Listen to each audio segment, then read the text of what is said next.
여러분, 살면서 혹시 이런 의문을 가져보신 적 없으신가요?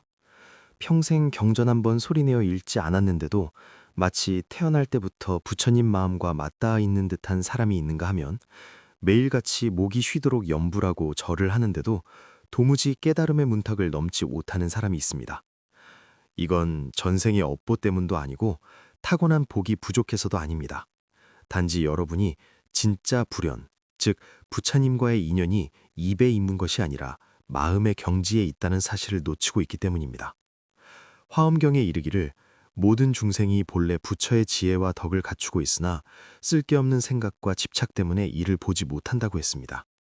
하지만 여러분은 누구나 아는 이 유명한 구절 뒤에 천년 동안 가려져 있던 진실이 숨어 있다는 것을 아시나요? 진정으로 부처님과 인연이 깊은 사람은 염불을 가장 많이 하는 사람이 아닙니다. 바로 5가지 깨어남의 경지를 삶으로 살아내는 사람입니다. 그들은 수행한다고 겉으로 드러내지 않을 수도 있습니다. 시끄러운 세상 한가운데 살면서도 마음은 거울처럼 맑아 먼지 한 톨 묻지 않은 사람들일 수도 있죠. 그들은 높은 법문을 설하지 않아도 이미 보이지 않는 곳에서 가장 깊은 공양을 올리고 있습니다. 이것은 제가 지어낸 말이 아닙니다. 바로 비로자나 불께서 말씀하신 비밀입니다. 만약 누군가가 이 5가지 경지에 들어간다면 그가 바로 진정한 불자이며 굳이 수행을 더하지 않아도 본래부터 모든 것을 갖추고 있다는 것입니다. 이 이야기를 듣고 가슴이 뛰거나 문득 부처님 이야기는 한마디도 안 했지만 곁에 있는 것만으로도 마음이 편안해지던 누군가가 떠오르시나요? 오늘 여러분이 이 영상을 보게 된 것은 절대 우연이 아닙니다. 여러 생을 거쳐 심어둔 선한 뿌리가 바로 지금 깨어나려는 징조입니다. 만약 마음속에서 어떤 빛이 피어오르는 게 느껴지신다면 댓글창에 조용히 이렇게 적어주세요. 내 마음의 빛이 온 세상을 비추길. 이것은 기도가 아닙니다. 영혼이 깨어나는 것을 스스로 확인하는 것입니다.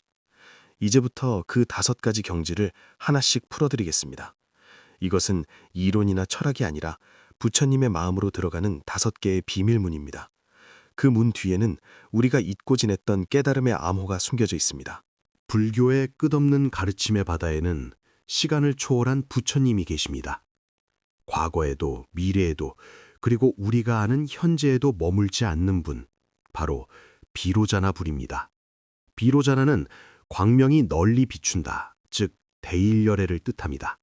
우리 눈으로 볼 수 있는 형상의 부처가 아니라 우주 만물의 근원이자 본질인 법신부를 말합니다. 이 부처님은 절에 계시지 않고 경전 위에도 계시지 않습니다. 바로 여러분과 제가 청정하게 깨어있는 그 찰나의 순간 속에 계십니다. 안타깝게도 많은 분이 부처님을 우상처럼 숭배하고 수행을 단순히 향을 피우고 절을 하는 것으로 생각합니다. 사람들은 절에 자주 가거나 염주를 손에 쥐면 불연이 있다고 생각하지만 그것은 겉모습일 뿐 본질이 아닙니다. 진짜 불연은 내면의 주파수가 맞는 것입니다.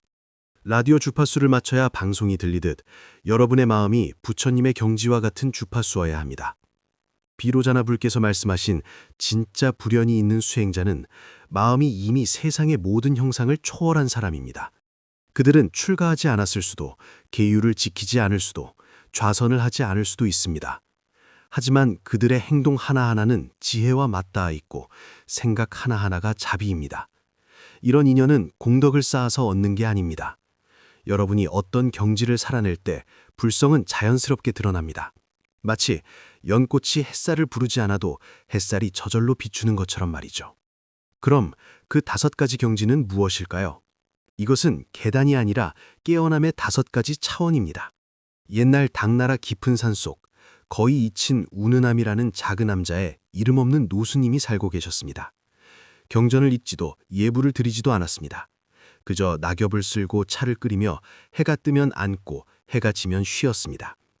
누군가 무슨 수행을 하냐고 물으면 그저 승려는 할 일이 없다며 웃을 뿐이었습니다. 그런데 매달 보름밤이면 암자 앞 늙은 소나무 위로 금색 빛구름이 연꽃처럼 피어올랐습니다. 이 소문을 듣고 장안의 큰 절에 계신 명망 높은 강경법사가 찾아왔습니다. 법사는 노수님을 보자마자 꾸짖었습니다. 승려가 되어 어찌 경전도 읽지 않고 염불도 하지 않는가? 무슨 자격으로 저 신비한 빛을 감당하는가? 노수님은 깊은 연못 같은 눈으로 법사를 바라보며 딱 한마디를 던졌습니다. 그대 입으로는 부처를 찾지만 마음은 무엇을 찾고 있는가? 법사가 대답을 못하고 멍하니 있을 때 노수님은 다시 물었습니다. 그대는 매일 경전을 강의하지만 낙엽이 떨어지는 소리를 들어본 적이 있는가? 그러고는 차를 한 잔 따라 주셨습니다. 화가 난 법사가 잔을 받아 들여다보니 그 작은 찻잔 안에 밤하늘의 모든 별과 북두칠성이 선명하게 담겨 있었습니다. 법사가 놀라 찻잔을 보라뜨리는 순간 바람이 불며 수만 개의 낙엽이 허공에 흩날리다 딱 멈춘 듯 정지했습니다. 시간이 멈춘 것 같았죠. 노수님이 조용히 말씀하셨습니다.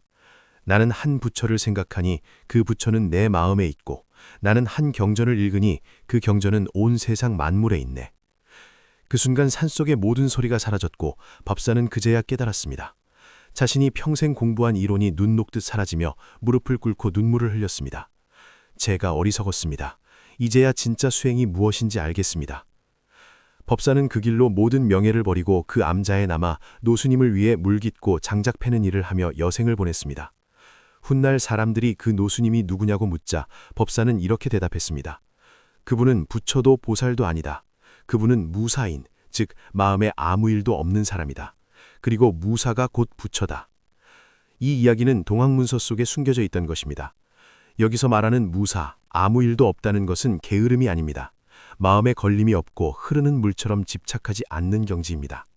노수님은 임종 직전 5개의 푸른 옥조각에 각각 글자를 새겨 남겼습니다. 불염, 부동, 불구, 부쟁, 불식. 이 5글자가 바로 비로자나불이 말씀하신 5가지 경지입니다. 첫 번째 경지는 불염, 즉 물들지 않는 것입니다. 1000년 뒤 강남의 한 찻집 주인 임묵의 이야기입니다. 그는 매일 아침 청석판을 맑은 물로 씻으며 명상을 했습니다. 마음이 더러워지면 창맛도 쓰다고 말하던 그는 과거 부잣집 아들이었으나 몰락하여 고통 속에 살던 사람이었습니다. 어느 날 우연히 불염이라고 적힌 옥조각을 얻고 꿈속에서 노수님을 만난 뒤 깨달음을 얻었습니다.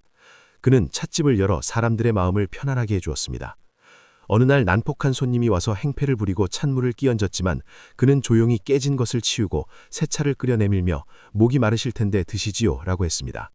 어떻게 화를 안 내냐는 질문에 그는 우물을 가리키며 말했습니다. 우물물은 낙엽이 지나가도 그림자만 비출 뿐 낙엽을 잡지도 않고 흔적도 남기지 않습니다. 이것이 불염입니다. 불염은 세상을 거부하는 게 아니라 마음이 외부 환경에 머물지 않는 것입니다. 거울처럼 모든 것을 비추지만 흔적을 남기지 않는 것이죠. 여러분이 시장통에 있든 주식시장에 있든 마음이 대나무 숲의 바람처럼 지나가고 머물지 않는다면 그것이 바로 불염입니다. 두 번째 경지는 부동, 움직이지 않는 것입니다. 불염이 외부 환경에 물들지 않는 것이라면 부동은 물들지 않겠다는 생각조차 놓아버린 상태입니다. 칭찬에도 비난에도 성공에도 실패에도 마음의 본체는 흔들리지 않습니다. 태양이 먹구름이 꼈다고 해서 빛을 잃거나 하늘이 맑다고 해서 기뻐하지 않는 것과 같습니다. 그저 비출 뿐입니다. 부동의 경지에 이르면 시끄러운 곳에 있어도 깊은 바다처럼 고요하고 외로움 속에 있어도 도망치지 않습니다. 세 번째 경지는 불구, 구하지 않는 것입니다. 20년 전 도쿄의 한 호스피스 병동에 센 라이라는 간호사가 있었습니다. 그녀는 종교도 없었지만 환자들의 손을 잡아주는 것만으로도 그들을 평안하게 했습니다. 그녀는 할머니 유품인 옥조각에 적힌 불구라는 글자를 품고 살았습니다. 어느 날 임종을 앞둔 노파가 그녀에게 당신은 아무것도 원하지 않아서 참 좋다고 말했습니다. 그 순간 그녀는 깨달았습니다. 대가를 바라지 않고 인정받기를 원하지 않고 심지어 깨달음조차 구하지 않고 그저 할 일을 하는 것. 농부가 씨앗을 심고 물을 주되 흙을 파헤쳐 싹이 났나 확인하지 않는 것처럼 말이죠. 사랑하되 사랑받기를 구하지 않고 노력하되 성공에 집착하지 않는 마음. 이것이 불구입니다. 네 번째는 부쟁, 다푸지 않는 것입니다. 나중에 센라이 간호사는 은퇴 후 히말라야 산깃을 찻집에서 일하며 지냈습니다. 지금 무엇을 수행하냐는 질문에 하늘의 구름을 가리키며 말했습니다. 저 구름을 보세요. 방향을 다투지 않고 이름을 남기려 하지 않지만 자유롭게 흘러갑니다. 옳고 그름을 따지지 않고 누가 나를 오해해도 변명하지 않습니다. 진리는 논쟁 속에 있지 않기 때문입니다. 마지막 5번째는 불식, 즉 아르마리로 분별하지 않는 것입니다. 이것은 가장 높은 경지로 세상을 선과 악, 수행과 비수행으로 나누는 개념 자체를 놓아버리는 것입니다. 밥 먹을 땐 밥만 먹고 잠잘 땐 잠만 자는 것. 내 경험에 이것은 번뇌다, 이것은 깨달음이다 라는 꼬리표를 붙이지 않고 있는 그대로 존재하는 것입니다. 이 5가지 불념, 부동, 불구, 부쟁, 불식은 서로 다른 것이 아니라 파도처럼 이어져 바다로 들어가는 하나의 길입니다. 자, 이제 우리 삶에 적용해 볼까요? 거창한 수행이 필요 없습니다.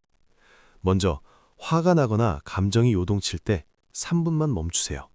그리고 강가에 서서 흐르는 물을 보듯 내 감정을 지켜보세요. 빠져들지도 막지도 말고 그저 바라보면 감정은 흘러갑니다. 이것이 불념의 연습입니다. 그 다음 마음이 흔들릴 때 나만의 닷을 내리세요. 깊은 호흡이어도 좋고 나는 여기 있다 라고 속으로 외쳐도 좋습니다. 폭풍우 속에서도 깃대처럼 단단히 중심을 잡는 것, 그것이 부동입니다. 또한 무슨 일을 할 때 이걸 내가 원해서 하는가 아니면 해야 할 일이라서 하는가 물어보세요. 인정받고 싶은 마음, 결과에 대한 집착을 내려놓고 그 일 자체에만 온전히 집중해 보세요.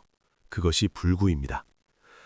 누군가 시비를 걸어올 때 심호흡을 3번 하고 마음속으로 저 사람도 힘들어서 저러는구나 라고 생각하세요. 그리고 꼭 필요한 사실만 말하거나 미소 짓고 자리를 피하세요. 이것은 지는 게 아니라 이기고 지는 게임을 초월하는 부쟁입니다.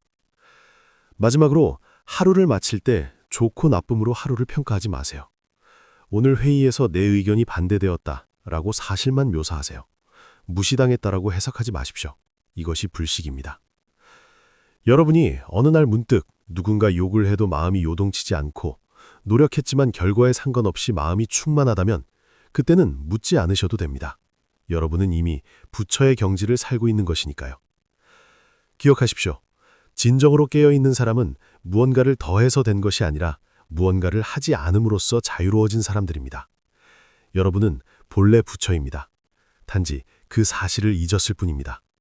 지금 눈을 감고 스스로에게 물어보세요. 내가 나라는 생각조차 내려놓는다면 나는 누구인가? 이 질문에 답을 찾지 마십시오. 그저 그 질문이 여러분을 뚫고 지나가게 두십시오. 만약 이 이야기가 여러분의 깊은 마음을 건드렸다면 댓글에 나는 본래 아무 일이 없고 마음은 스스로 빛난다 라고 적어주세요. 이것은 여러분 자신에 대한 확인이자 비로자나 불과의 조용한 약속입니다. 그리고 이 영상이 여러분 주변에 있는 왠지 모르게 부처님을 닮은 그 사람에게도 닿기를 바랍니다.